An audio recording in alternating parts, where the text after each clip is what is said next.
When religious people realize they're not going to draw you into their fantasy world, they'll often say something like, "You wait, you'll turn to God when you're close to death." It has an air of desperation about it, that statement, as well as considerable menace. You can almost hear the Jaws music in the background. You'll turn to God when you're close to death really means you will submit. Not because you want to, but because you're afraid not to. Religion needs us to believe that death is something to be greatly feared without its protection. And the closer we get to it, the greater the fear will become until it builds to a crescendo of terror right at the final moment. And then you better believe it, you'll turn to God. Oh yes, you will. So wouldn't it be easier to turn to God now and save yourself all that anguish?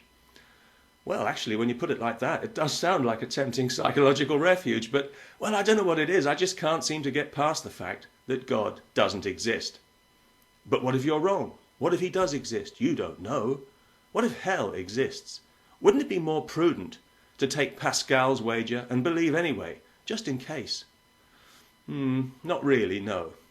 You see, hell might well be very unpleasant, but the alternative to hell is far too horrible to contemplate. The alternative is submission, real death, death of the spirit, what religion feeds on and craves. Pascal only makes his wager in the first place because he's been intimidated into it by the threat of eternal damnation, which I already embrace as the lesser of two evils.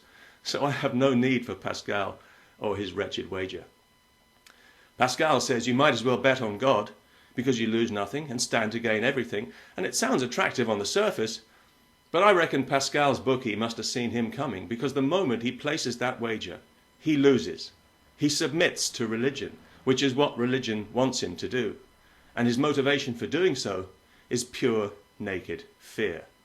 Pascal has found a clever dick way of rationalizing it by calling it a wager, but in truth there's no wager. There is only craven capitulation under crude threat of punishment. Pascal is a clever man, a famous mathematician, but he might as well be an idiot, because he lets religion use its only weapon successfully against him. He knuckles under to fear. He caves in. He turns to God. He submits.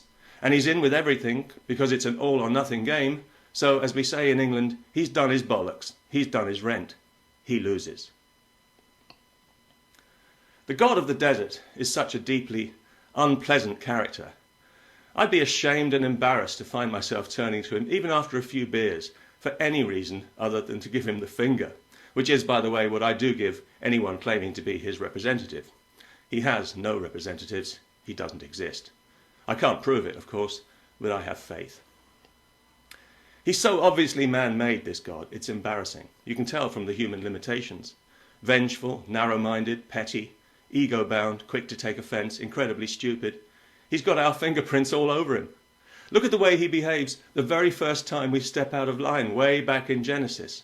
The entire race is permanently banished, and a curse is put on all future generations. Even Gaddafi wouldn't go that far, would he?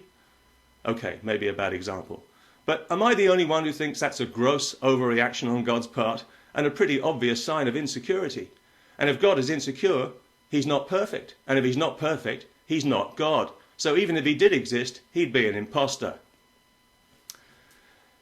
God reacts as he does in the Genesis fantasy because it's the only way he can react. He has nothing else in his locker. And that's because he was created by primitive, superstitious, desert-dwelling savages with no conception of civilization or reality as we understand it. If they found themselves in the modern world, they would die of fright. Yet we still allow them to impose from the grave their laughably narrow and ignorant worldview on the whole of human civilization. We must be insane. The argument for religious faith would be an insult to an ape, let alone a human being. So why is religion popular? Because it's easy to explain to idiots. Magic always is. And, of course, to true believers. The third of the population, so it's reckoned, who have a need to believe and who want to believe, and who've taken a solemn vow of gullibility.